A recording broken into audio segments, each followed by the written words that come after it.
I'm David Dorr from Oregon Health and Science University. I'm representing physician researchers, which I asked David about because I feel like I don't really fit in any real, exactly in that world, but I can definitely reflect on perhaps some of the lessons that might go to researchers. I'm an internist, an informatician, and a model care researcher, mostly focused on dissemination and implementation. How do we make these things work in the real world? How do we improve health and well-being for our most vulnerable patients in the real world? And so I kind of came up with three things for researchers and people, implementers, I'll call them, people trying to make things work. Progress with parsimony, the human touch, and alignment, I think, which overlaps some of the previous comments. Progress with parsimony, what does that mean? It reflects a little bit on measurement. So one of the big challenges we have, especially as researchers, we tend to create new models with lots of measurement, lots of touches, we're innovating, we're creating new things, and those almost never work as is in the real world once they're past that sort of efficacy study stage. So especially when we're looking at people with high need, we need to be able to measure new things like social and behavioral needs, but we cannot ask for 50 or 100 additional questions to be added to already busy workflows. And instead, I think we're starting to learn that through analytics and through parsimony, we can try things. I think the taxonomy group did a very good job of saying, start with this, try a few new categories, social and behavioral, but don't add too much. And I think as researchers, that is very much required for us to think about how we'd add a few questions, ask them about functional status. Could they walk several blocks? There's a paper that I added by Karukian, funded by AHRQ, that really found that that was a question that you could ask 2 or 3 more questions and really determine a sense of the overall risk for patients in terms of future health issues. Number 2, the human touch. Although researchers, we feel we're really smart, we're never right. I guess that's part of being a researcher, you know that.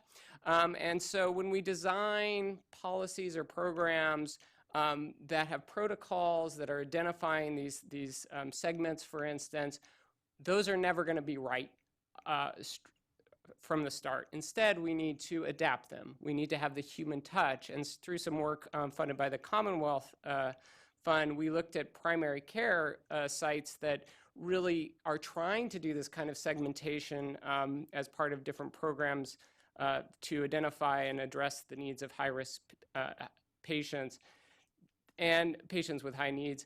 And we found that they would not trust the scores if they didn't have the chance at least to review an algorithm that segmented the population, or in some cases add their clinical intuition as well. And so if you don't trust it, you're not going to use it.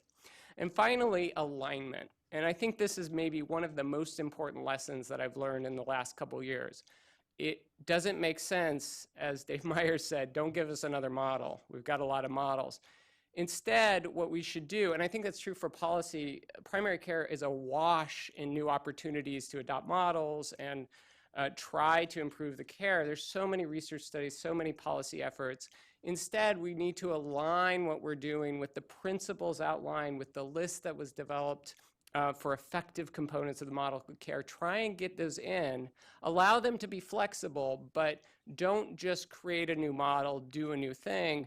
An example would be, we were funded by the Gordon and Betty Moore Foundation to work with primary care to implement an enhanced version of our Care Management Plus model. And we aligned all of the components we were asking primary care practices to do with extant payment reforms around advanced primary care patient-centered medical homes.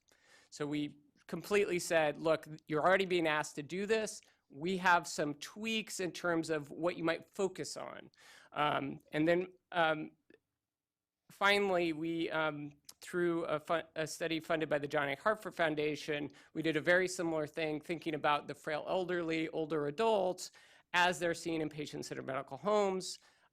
What are ways that practices can be effective in terms of caring for those patients, achieving value-based incentives while achieving the overall goals of those programs? For instance, one practice that one aspect that practices are often reluctant to deal with is connection to community resources. They don't know where to start, so we outline a whole set of those opportunities in that. So I think we really have to hold ourselves to a sort of parsimonious framework that's aligned, that includes that kind of flexibility and human touch. Great job, you all. Thank you so much.